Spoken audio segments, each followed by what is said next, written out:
Olá, meus amados irmãos, aqui é o pastor Evandro da Ciban, Segunda Igreja Batista, em Natividade.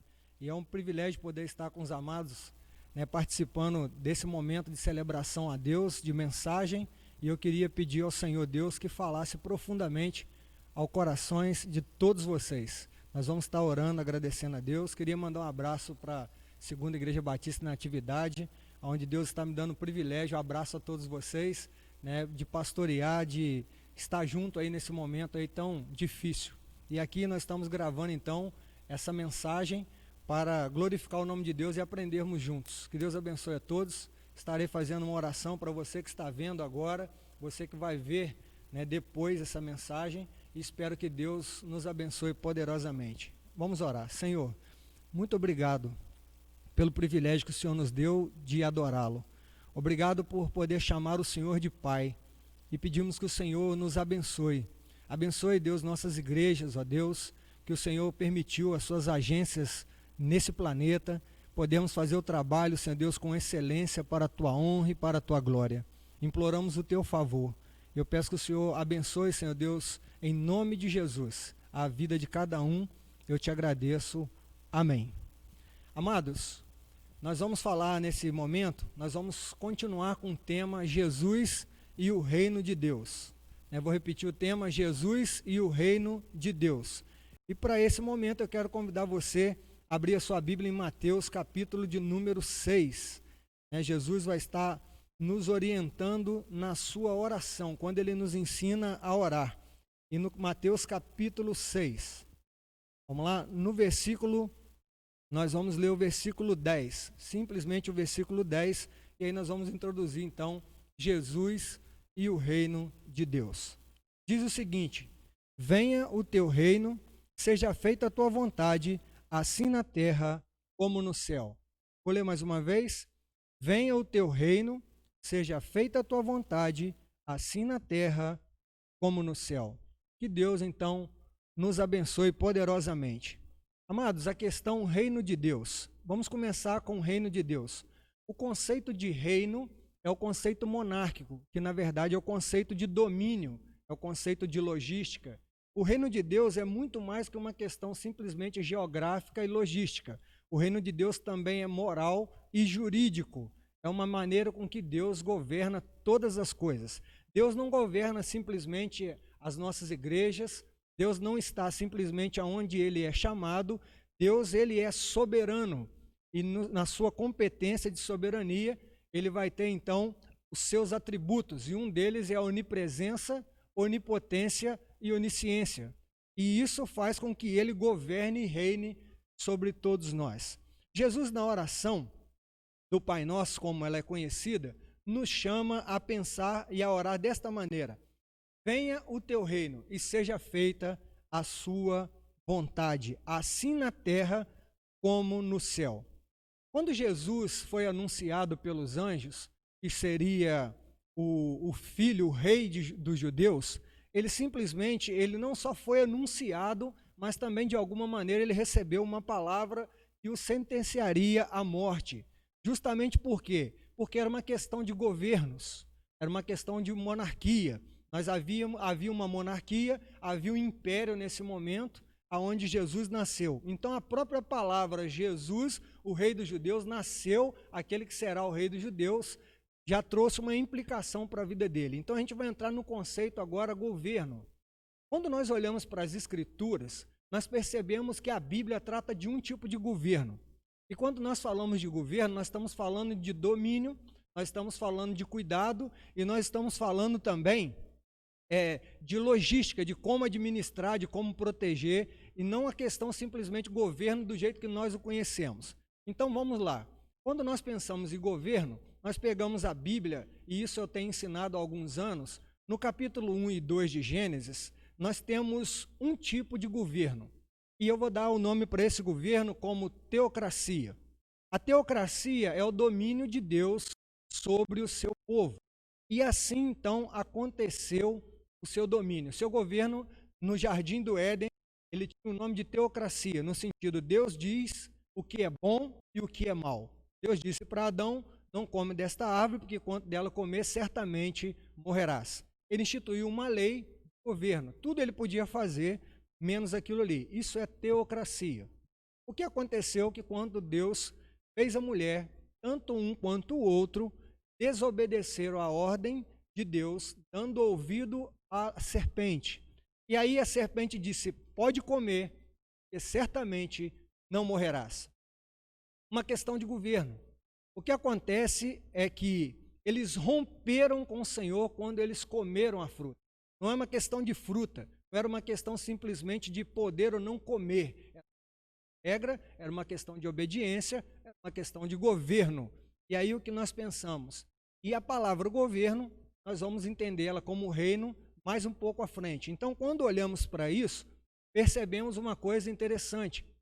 Quando o homem rompe com Deus, ele passa então agora a ter na sua cabeça a possibilidade de conhecer o bem e o mal. Sempre quando o ensino mostra uma coisa interessante.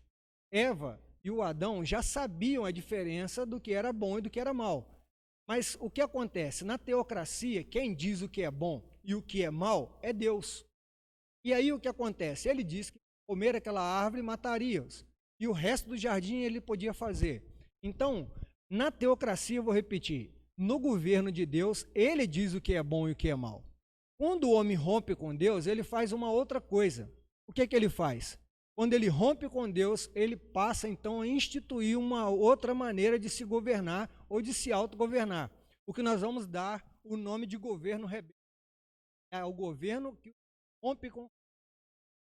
Então, no meio desse canal, homem é bom e o que é mal. Então, isso agora é um sistema de governo onde o homem é o próprio rei de si, é o próprio senhor de si, ele é o que dita as próprias regras, e assim então aconteceu o sistema de reino. O que acontece é que nós temos então um período de muito pecado, um período de rebeldia extremo, e o Senhor então olhou para a terra e viu um homem chamado Noé. E a partir de Noé, Deus quis instituir novamente a teocracia. E o que acontece é que Deus, na sua soberania, extinguiu todos os seres humanos com um dilúvio e salvou então a família de Noé. A família de Noé reinaugura a teocracia. Noé sai da arca e edifica um altar ao Senhor.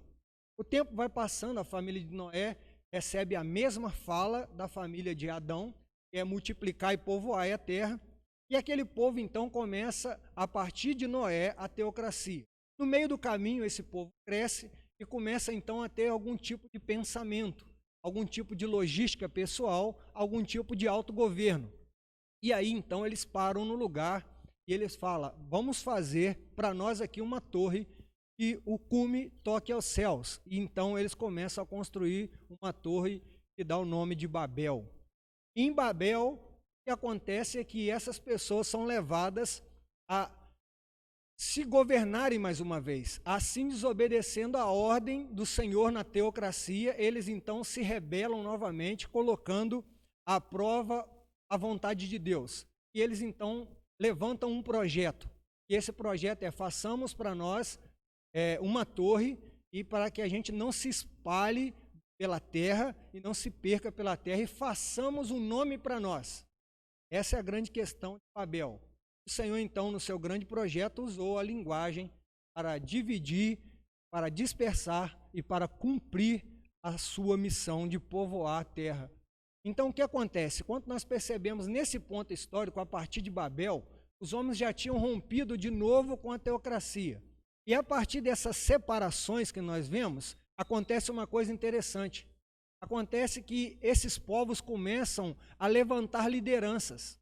Nomes como monarquia, como impérios, depois vem ditaduras, nós temos o coronelismo, nós temos o comunismo, o socialismo, vários tipos de se governar, democracia. Elas foram formatadas num período de rebeldia, elas não foram formatadas mediante a lei do Senhor. Então aquilo que não é teocracia é rebelde, ou seja, não existe nenhum tipo de governo nosso que atenda esse: venha o teu reino, seja feita a sua vontade. Não existe nenhum tipo. Todos os tipos de governos tentam se autoproteger. e autoproclamar, fazer o próprio nome. E aí o que eu queria trazer para vocês é uma questão agora de formatação. O nosso povo, ele teve a situação de governo, rompeu, e aí nosso Senhor Deus levanta Abraão, e a partir de Abraão ele faz o altar novamente, ele levanta o altar, ele dá significado para esse altar, ele funda o monoteísmo, e a partir da geração de Abraão, nós começamos então, a teocracia novamente é pregada dentro desse mundo. E aí o que acontece? Abraão se levanta, nós temos a geração de Abraão, Isaque e Jacó, nós temos essa geração chamada povo de Deus, o nome depois foi chamado de Israel, e esse povo então, ele entra num sistema. Por quê? Ele é conduzido pelos profetas e pelos juízes. Só que vai chegando um tempo, no último profeta, Samuel, esse povo olha e faz o seguinte: queremos um rei para nós que seja como o dos outros povos. O Senhor já é velho, disseram eles a Samuel. O Senhor já é velho e os seus filhos não seguem os seus caminhos. Então nós queremos que o Senhor constitui um rei para nós.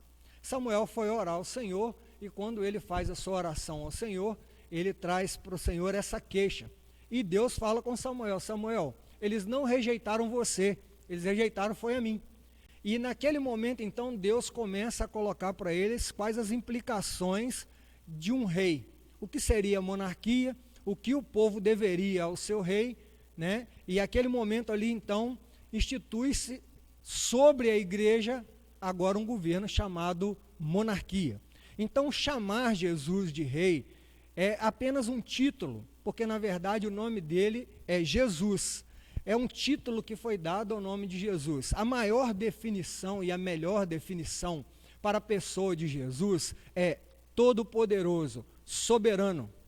Ele é o todo-poderoso, para ele não há limitações, para ele não há impossibilidades, para ele não há nada impossível. Então, quando olhamos o nosso povo, ele rompe então com aquela questão do profeta, com as questões, e institui então para cima de si uma monarquia.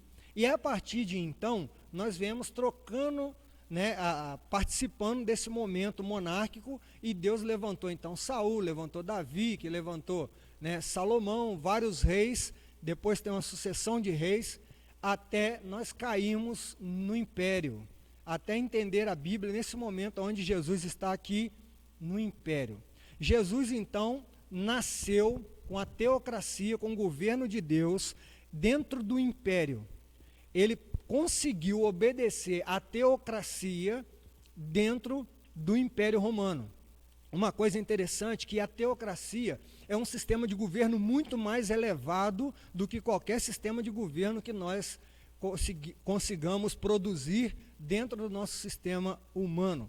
E aí Jesus então vai nos mostrar o que seria esse reino, como seria esse tipo de rei, como seria esse tipo de súditos, que era diferente. Então Jesus vai trazer para nós, a partir da pregação, Mateus registra, a partir da pregação de João Batista, no capítulo 3 de Mateus, no versículo 2, diz o seguinte: arrependei-vos porque o reino dos céus chegou. No capítulo 4, no versículo 17, Jesus vai dizer e vai começar a pregar da seguinte maneira na Galileia, porque Jesus começou a pregar dizendo: arrependei-vos porque o reino de Deus chegou. Aqui em Mateus, a palavra, Mateus usa muito o termo reino de Deus chegou. Na verdade, quando você olha para isso, ele vai trazer também em outras versões, o reino do céu chegou. Mateus usa muito mais reino dos céus do que reino de Deus. E é uma questão de linguagem, de um judeu não ser taxado como herege ou ser punido, até crucificado, por usar o nome de Deus em vão. Infelizmente, diferente da maneira com que hoje nós tratamos o nome de Deus. Muitas pessoas, né, falar em tomar o nome de Deus em vão, parece que é falar alguma coisa pejorativa contra Deus. Mas tomar o nome de Deus em vão é, primeiro, falar coisas que Deus não falou.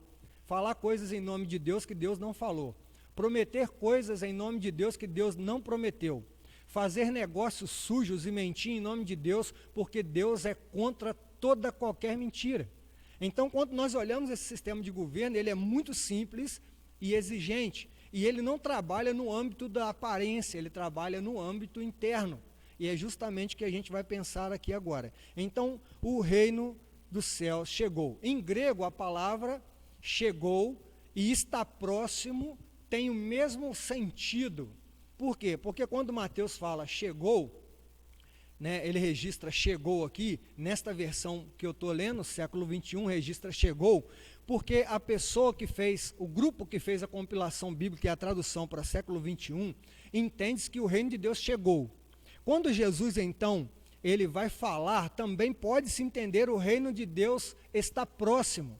Quando ele diz chegou, é porque o rei já estava entre nós. O rei Jesus já estava entre nós. Então, essa é uma interpretação. A segunda interpretação é a seguinte, é que o reino de Deus está próximo, por quê? Porque Jesus, o rei, está conosco, mas ele vai construir nesse reino, sistema de governo, o tempo todo nas suas falas, nas suas pregações, mostrando como é o rei e mostrando como são os súditos desse reino. Amém? Então, que o Senhor possa abençoar o nosso coração. Vou continuar com você nesse seguinte pensamento.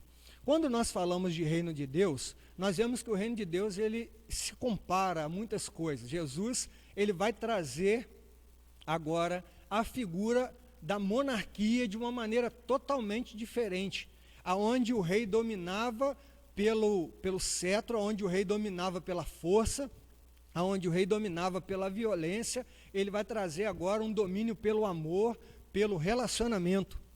E aí é o que a gente precisa aprender. No capítulo 5 do Evangelho de Mateus, ele vai dizer o seguinte, ele vai dizer assim, ele começou a ensinar dizendo, bem-aventurados os pobres de espírito, porque deles é o reino dos céus. Porque deles é o reino dos céus. A palavra pobre de espírito é alguma pessoa que é dependente. A palavra mais aproximada para isso é a palavra humildade, né? Os humildes. Da onde você pode mostrar isso para a gente, pastor? Quando Jesus vai falar das crianças, ele vai falar quem é maior no reino dos céus. Jesus chama uma criança para si e fala, se você não se tornar como essa criança, você não pode entrar no reino dos céus. E às vezes nós usamos a criança para falar de simplicidade, nós usamos a criança para falar, né, de várias características das crianças, mas Jesus já dá um feedback sobre o que é criança. E o que ele está querendo dizer quando fala criança? Ele vai dizer o seguinte, se você não se tornar humilde como essa criança, você não pode entrar no reino dos céus. Ou seja, se você for humilde como essa criança, você estará no reino. Quando ele fala no capítulo 5, ele diz que os pobres de espírito, pois deles é o reino dos céus. E aqui ele vai mostrar algumas características do súdito. E ele vai dizer que felizes os que choram, porque serão consolados. E ele vai trazer, depois de ganhar o reino, ele vai trazer não uma aparente boa notícia, mas ele vai dizer que esses súditos choram, vão sofrer por alguma coisa. Preste atenção, meu amado. Sofrimento é uma coisa inerente da raça. Sofrimento é uma coisa inerente da raça do ser humano. Uma pessoa formatada de nervos, ela vai doer em algum momento. E eu queria que você entendesse isso. Quando nós olhamos, ele fala, felizes os que choram. Por quê? Porque eles terão consolo. Difícil é quando nós choramos e não temos nenhum tipo de consolo. Nós choramos porque temos que cumprir regras, nós temos que cumprir papéis, nós temos que aparentar apesar de sentir e ser, mas aqui nós estamos ouvindo um rei falando conosco, se assentado num monte, despido de qualquer trono, despido de coroa, despido de nada disso, de toda aquela parafernália da monarquia, ele é sentado no chão, no monte, falando, bem-aventurados humildes. E ele vai dizer que características tem o súdito, e eu vou traduzir para você para não ler o texto todo, mostrando o seguinte, bem-aventurados os que choram, os humildes, o reino, o cidadão do reino, ele é humilde, como nós já falamos. Uma outra coisa, ele tem fome e sede de justiça, fome e sede que as coisas sejam justas. Uma outra coisa, são misericordiosos, isso é uma característica do cidadão do reino, do indivíduo, do súdito do reino de Deus. Uma outra característica, eles são limpos de coração, não por competência própria, ou por jejuns, ou por tipo de consagrações, mas por causa do rei, por causa do ensino, do governo do rei sobre a sua própria vida. Uma outra característica do súdito é, eles são pacificadores. Pacificadores, amados, Jesus, ele não botou a mão em nenhuma arma como rei, diferente dos outros reis que se escudam atrás das suas roupas, né, suas parafernálias de ferro, suas armaduras, seus escudos, seus cavalos, atrás dos seus seguranças e essas coisas todas. Mas ele está dizendo que somos pacificadores. E uma coisa de ser pacificador não é ser passivo. O pacificador é alguém que é ativo em cima de uma causa, de promover paz. Passividade é diferente. Passividade é omissão. Muitas das vezes alguém passivo é omisso, mas o pacificador é alguém ativo em prol à paz. E a gente tem uma outra característica, que são perseguidos por causa do meu nome. Por causa do nome desse rei que veio desmontar, de alguma maneira, a maneira monárquica, em nome desse rei, nós seremos perseguidos. E por último, nessa perseguição aqui também, nós temos insultado, somos insultados por causa desse nome. Mas ele vai dizer o seguinte: alegrai-vos, exultai, pois a vossa recompensa é grande no céu, porque assim foram perseguidos os profetas que vieram antes de vocês. Então são características dos súditos, e uma maneira de governar totalmente diferente que a gente está acostumado. E aí eu quero ilustrar para você como acontece isso. Às vezes nós paramos e percebemos que uma questão de rei é uma questão de domínio, é uma questão de cargo, e é o que parece que está acontecendo dentro dos nossos sistemas de governo. Os melhores estão lá nos altos lugares. E aí o que acontece quando nós olhamos para as Escrituras, é que as Escrituras nos mostram a maneira com que esse Deus, ele nos conduz, a maneira com que esse Deus, ele traz para nós uma questão, por exemplo, de governo, como que a gente é governado e como que a gente deve lidar um com o outro. A mãe de Tiago e João fez um pedido para Jesus, um pouco estranho, mas era um pedido que é normal, porque monarquia é monarquia. E é verdade que ela não, os filhos de Zebedeu, Tiago e João, na verdade essa mulher não estava pedindo quando os filhos fossem para o céu. Na verdade essa mulher estava pedindo uma oportunidade. Por quê? Porque na cabeça dela ele ia ser rei mesmo, ele ia assumir o trono, ia depor Roma, como a gente já conhece esse contexto histórico. Mas esta mãe queria, afinal de contas, seus filhos deixaram os afazeres de casa para seguir Jesus. O Senhor pode, ela faz o seguinte pedido: o Senhor pode colocar no seu reino um filho meu à sua direita e o outro à sua esquerda? E Jesus respondeu, não sabeis o que pedis. Ele vai dizer o seguinte: vocês não sabem o que pedem. Vocês podem beber do meu cálice? E uma coisa interessante sobre cálice é o seguinte: vocês podem beber do meu cálice? Depois nós vimos que Jesus disse, se for possível, passe de mim esse cálice. A palavra cálice, para esse contexto, é sinônimo de sofrimento. E eles responderam para Jesus o seguinte: podemos beber do cálice. E ele disse, certamente do cálice vocês vão beber, mas agora estar à minha direita e à minha esquerda depende do meu Pai que estás no céu. E então Jesus chamou todos os discípulos para junto de si, pois eles ficaram indignados com o pedido dos dois. E é bem provável que alguns deles também, por trabalharem, por fazer outra coisa, não tiveram a oportunidade de pedir ou passar vergonha, mas talvez queriam ser, porque de quando em quando eles perguntavam para Jesus quem é o maior no reino dos céus. Então havia sim uma questão de estar lá em cima e estar cá embaixo. Jesus vai dizer o seguinte: preste atenção, como o reino de Deus é organizado diferente do que nós aprendemos. E ele vai dizer o seguinte: chamou-os para junto de si. Isso daqui está registrado em Mateus capítulo 20, versículo 25. Diz assim: Jesus chamou-os para junto de si e disse: sabei que os governantes dos gentios os dominam, e os seus poderosos exercem autoridade sobre eles. Mas entre vós não será assim. Preste atenção nisso aqui. Entre vocês não será assim. ele disse: os governadores dos gentios os dominam e os poderosos exercem autoridade sobre eles. E ele vai dizer: entre nós não será assim. Entre o nosso governo não age desse jeito. Se nós, amados, como igreja, estamos agindo desse jeito, estamos dando honra àquele que tem mais, estamos dando honra àquele que tem um título, nós estamos na contramão do governo e do Rei Jesus.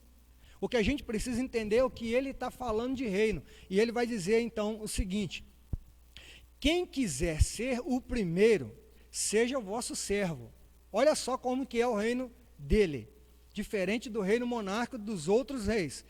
A exemplo do Filho do Homem, que não veio para ser servido, mas para servir e dar a vida em resgate a muitos. Ele vai dizer que o governo dele, que os poderosos dominam, no governo monárquico comum, os poderosos dominam, os governadores dominam. E ele vai dizer: entre nós, quem quiser ser poderoso, que sirva. Quem quiser ser o primeiro, que seja servo. Essas são características do reino. Essas são características desse reino totalmente diferente do que nós conhecemos. E eu queria ilustrar dessa maneira. Jesus nos chama a servir. Jesus nos chama a um reino onde ele traz para nós uma visão totalmente diferente dos outros reinos.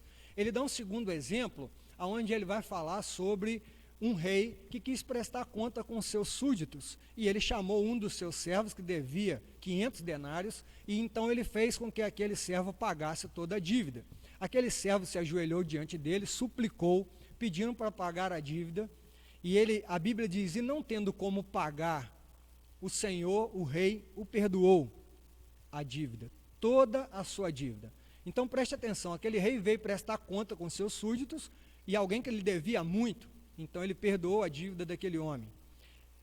A Bíblia diz que, saindo daquele lugar, preste atenção, o reino é um reino de perdão, não é um reino de justiçar as pessoas. Esse Senhor entendeu que nem você, nem eu temos como pagar a dívida, os nossos erros que nós cometemos contra Ele. E quando eu olho para esse texto, eu percebo uma coisa interessante, porque aquele servo sai dali, apesar de ter sido perdoado de muito dinheiro, ele encontra um dos seus conservos, que lhe devia também, e ele começou a sufocá-lo: pague-me o que me deve. Preste atenção numa coisa, esse homem a princípio, ele não tinha algum erro, ele tinha sido perdoado, ele não tinha cometido nenhum tipo de erro com o outro, na verdade era o outro que estava devendo, mas ele começou então a cobrar a sua dívida sem misericórdia, ele cobrou a sua dívida simplesmente com ignorância, e ele então: paga-me o que me deve, sufocando. Então os súditos do rei viram aquilo, né, ele sufocando aquele homem: não, você precisa me pagar. E então contou para o rei, e o rei então pediu que trouxesse aquele homem novamente à sua presença. E chegando à sua presença, ele disse: não te perdoei toda a sua dívida? Não deveria tu fazer o mesmo? Não deveria tu ter misericórdia do teu próximo? Mas por causa disso, você será lançado na masmorra do reino, e lá haverá choro e ranger de dente, e você ficará lá até que pague o último tostão, o último níquel. Preste atenção numa coisa, amados, esse reino é um reino de amor, e é um reino de justiça. Quando nós pregamos o Evangelho, nós não podemos pregar só a parte que Deus ama, ou só a parte que Deus justiça alguém. Nós precisamos pregar que Deus me deu a oportunidade, primeiro Ele me perdoou, para depois eu entender e fazer e multiplicar esse perdão na vida de outras pessoas. O reino de Deus é um reino de perdão. Essa é a característica de Jesus, que disse: venha o teu reino. Esse rei veio para reconciliar toda a humanidade com Deus. E ele nos traz esse tipo de governo sobre nós. E ele vai nos mostrar como esse governo acontece. Ele vai nos chamar a uma fala, ele vai nos chamar a um reino diferente. Tanto que ele vai falar: eu não chamo vocês de súditos, eu não chamo vocês de escravos. Eu não quero tratar como o rei deles, o rei dessa monarquia trata as pessoas. Eu vou tratar vocês diferente. Você sabe por quê? Porque o monarca toma suas decisões e ninguém fica sabendo de nada. Ele muda as coisas e ninguém fica sabendo de nada. Mas eu vou chamar vocês de amigos. Eu vou chamar vocês de amigos, porque eu revelei o coração do Pai para vocês. Eu revelo o que eu vou fazer para vocês, os segredos do coração de Deus. Esse rei é um rei que me chamou de amigo, amados. Esse é um rei simples, que não precisou de pompa, que me chamou a servir e que veio para dar a própria vida. Quando nós estamos em algum tipo de cargo, de algum tipo de postura, aonde nós precisamos que as pessoas nos sirvam, que as pessoas façam, preste atenção, quanto mais alto você acha que está subindo em algum cargo, mais baixo você deve se abaixar, se curvar para poder servir alguém. Esse reino, ele cuspiu, desculpe a expressão, na coroa, no trono. Ele não usou isso, ao contrário, ele amarrou uma toalha na cintura e ele se ajoelhou diante dos seus súditos como o empregado mais simples de uma casa. Lavou os pés de todos eles e disse: vocês me chamam de Senhor e Mestre, e na verdade eu sou. Quando nós falamos a palavra Senhor, nós pensamos do dono de todas as coisas, o dominador de todas as coisas, aquele que comanda a logística e o governo de todas as coisas. Mas também quando nós olhamos a palavra mestre, é aquele que tem todo o conhecimento, é aquele que domina o conhecimento. E ele vai indagar os seus discípulos: vocês me chamam de Senhor e Mestre. Vocês me dão os maiores títulos que um ser humano pode ter. E na verdade eu sou, disse Jesus. E ele vai dizer o seguinte: faça o que eu fiz. Faça o que eu fiz. Isso é reino de Deus. Isso é reino de Deus. Isso é teocracia. Isso é como Deus nos trata, é como Ele nos ama. Então eu queria trazer para você uma seguinte questão. O reino de Deus, ele é formatado por amigos, porque esse rei me chama de amigo. Ele não me trata com indiferença, ele não coloca os maiores no lugar e os menores. Ele nos trata como iguais. Ele te ama, ele me ama.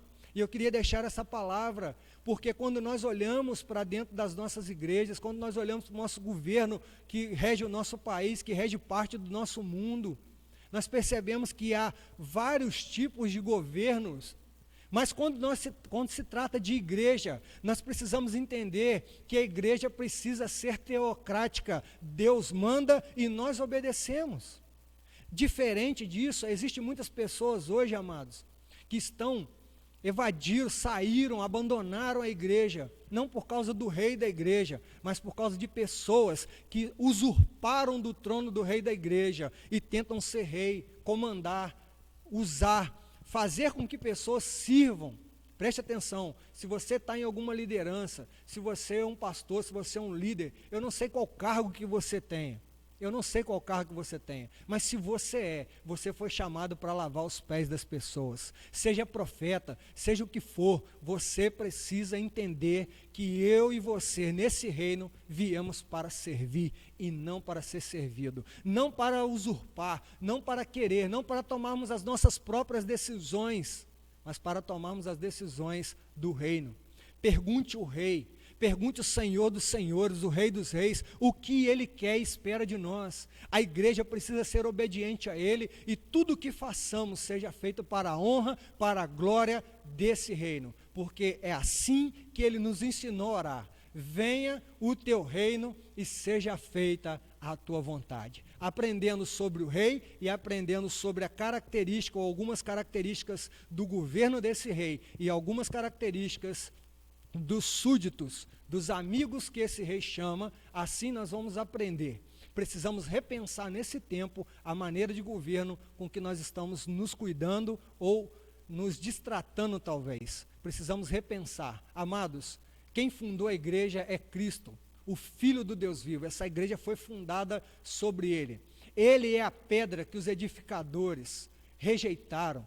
Ele é a pedra na revelação do sonho de Nabucodonosor, aonde ele tem aquela estátua, que ele sonha com a estátua, e a Bíblia diz que cai uma pedra sem ser solta por mãos de homem e destrói aquele reino. Quando Daniel interpreta a estátua, ele vai falando que é uma sucessão de reinos. E sabe o que acontece? Quando aquela pedra bate na base, ela destrói, ela vira uma grande montanha, e o seu reino é sempre eterno, o seu reino não terá fim, o seu reino não é uma questão de planeta Terra, o seu reino é uma questão de totalidade. Ele é o Todo-Poderoso, Ele é o Rei dos Reis, o Senhor dos Senhores. Ele é o meu Rei, Ele é o seu Rei.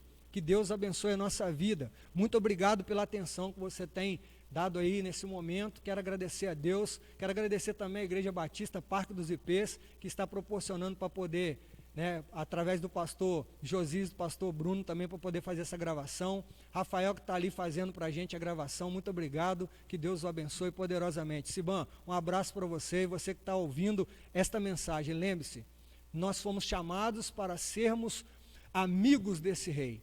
Sirvamos a Deus da maneira de Deus. Leia as Escrituras, amado.